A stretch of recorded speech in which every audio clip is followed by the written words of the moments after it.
Hello दोस्तों, हमारी आज की कहानी है इस शादी को क्या नाम दूँ। यह कहानी का पहला पार्ट है।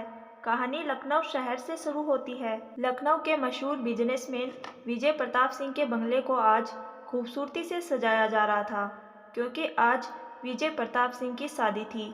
विजय प्रताप सिंह एक जाना माना बिजनेसमैन था। उसका कारोबार देश के साथ विदेश में भी फैला हुआ था। विजय प्रताप सिंह दिखने में भी काफ़ी हैंडसम था। उसके आंखों का रंग नीला था।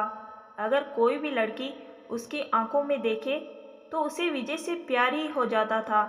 पर विजय ने आज तक किसी भी लड़की को नज़र उठाकर नहीं देखा था। वो शादी भी नहीं करना चाहता था, पर आज उसकी शादी हो रही थी। वो अपनी माँ अमृता सिंह के बोलने से शादी कर रहा था। वो अपनी माँ की कोई भी बात नहीं टालता था। आज सुबह से ही शेखावत भवन में वीआईपी गेस्ट का आना शुरू हो चुका था। वही मीडिया वाले भी एक एक चीज रिकॉर्ड कर रहे थे। सभी को इंतजार था विजय प्रताप सिंह की पत्नी का।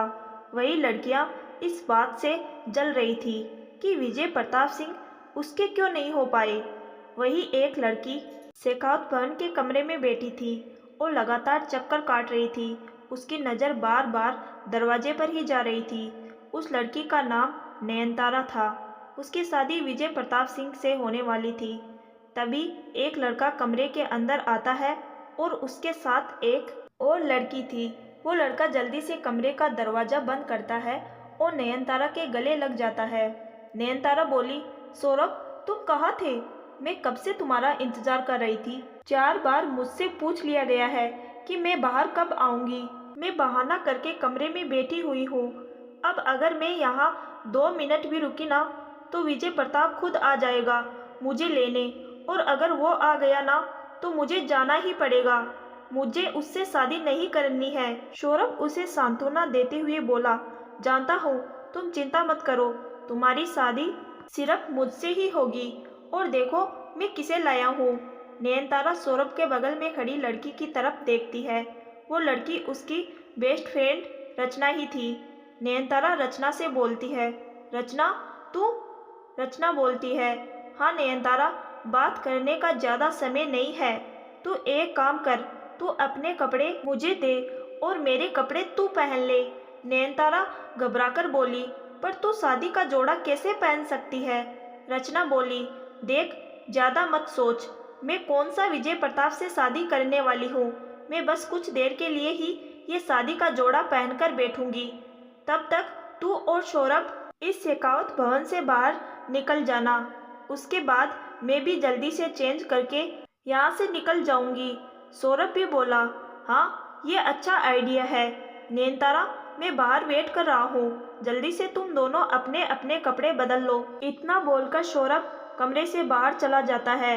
रचना दरवाज़ा लगा लेती है और नयनतारा को अपने कपड़े दे देती है। नयनतारा भी उसे शादी का जोड़ा निकालकर दे देती है। दोनों जल्दी से कपड़े पहन लेती है। नयनतारा फिर उसके गले लगकर बोलती है, थैंक यू मेरी मदद करने के लिए। रचना बोलती है, पागल है क्या, बेस्ट फ्रेंड को थैंक्स बोलती है। अब जा जल्दी, इससे पहले कोई देख ले। नयनतारा जल्दी से कमरे का दरवाज़ा खोलकर सौरभ के साथ निकल जाती है। उसके बाहर जाते ही रचना भी शादी का जोड़ा खोलने लगती है। तभी दरवाजे पर दस्तक होती है। रचना आवाज़ सुनकर जल्दी से घूंघट से अपना चेहरा ढक लेती है और आवाज़ बदलकर बोलती है, कौन है? बाहर से आवाज़ आती है, मैडम विजय सर आपको बुला रहे हैं। शादी का मुहूर्त हो गया है, सारे गेस्ट आ चुके हैं। रचना बोली, मुझे 5 मिनट और लगेगा। औरत, मैडम अब मैं 2 मिनट भी नहीं रुक सकती, और सर ने कहा है कि आपको अभी इसी वक्त लेकर आए। रचना बोली, मैंने कहा ना, मैं 5 मिनट में आ रही हूँ, जाओ यहाँ से। वो औरत ये सुनकर वहाँ से चली जाती है। रचना फिर से कपड़े खोलने लगती है। तभी एक तेज झटके के साथ दरवाज़ा खुल जाता है। रचना ऐसे अचानक दरवाज़ा खुलने से बुरी तरह घबरा जाती है। वो फिर जल्दी से अपना चेहरा ढक लेती है। विजय गुस्से में अंदर आते हुए बोलता है, कब से 5 मिनट सुन रहा हूँ, चलो शादी का मुहूर्त निकल रहा है। रचना उसे कोई जवाब देती तब तक विजय उसका हाथ पकड़कर उसे जबरदस्ती खींचता हुआ कमरे से बाहर ले जाता है। रचना हॉल में आ चुकी थी। वहाँ सारे गेस्ट और मीडिया की नज़र उसके ऊपर ही थी, पर कोई भी उसका चेहरा नहीं देख पा रहा था। अमृता मुस्कुराकर बोलती है, यह है विजय प्रताप की होने वाली पत्नी। विजय, जाओ, अब तुम दोनों जल्दी से मंडप में बैठो, बहुत लेट हो चुका है। विजय अमृता की बात सुनकर सर हिलाकर बोलता है, जी माँ। वो फिर रचना का हाथ पकड़कर मंडप की तरफ ले जाने लगता है, पर रचना के पैर कांप रहे थे। उसे कुछ समझ नहीं आ रहा था कि वो क्या करे। उसके कदम आगे बढ़ ही नहीं रहे थे।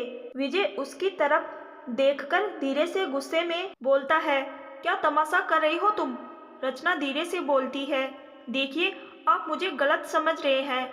विजय बोला, मतलब क्या गलत है और क्या सही, ये शादी के बाद डिसाइड करेंगे हम। चलो अब। इतना बोलकर वो उसका हाथ और कसकर पकड़ लेता है और उसे मंडप पर ले जाकर बैठा देता है।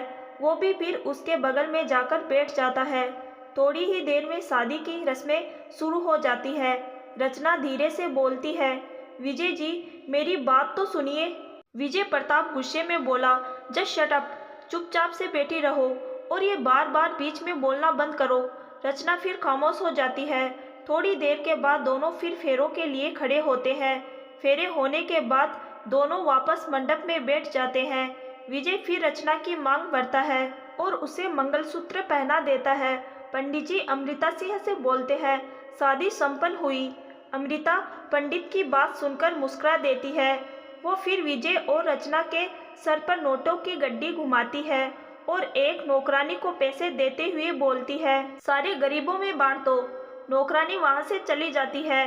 तभी एक मीडिया वाला अमृता से बोलता है, मैडम, अपनी बहू का चेहरा तो दिखाइए, हम सब बहुत देर से विजय सर की पत्नी का चेहरा देखना चाहते हैं। अमृता सेहत शान से बोलती है, हाँ बिल्कुल। अमृता रचना के पास जाती है और उसका घूंघट उठाने लगती है। रचना की घबराहट बहुत ज़्यादा बढ़ रही थी। वो अपने कपड़ों को अपनी मुट्ठी से कसकर टाइट पकड़ लेती है। अमृता जैसे ही उसका घूंघट उठाती है तो वो पूरी तरह चौंक जाती है। वहीं विजय भी रचना का चेहरा देखने लगता है।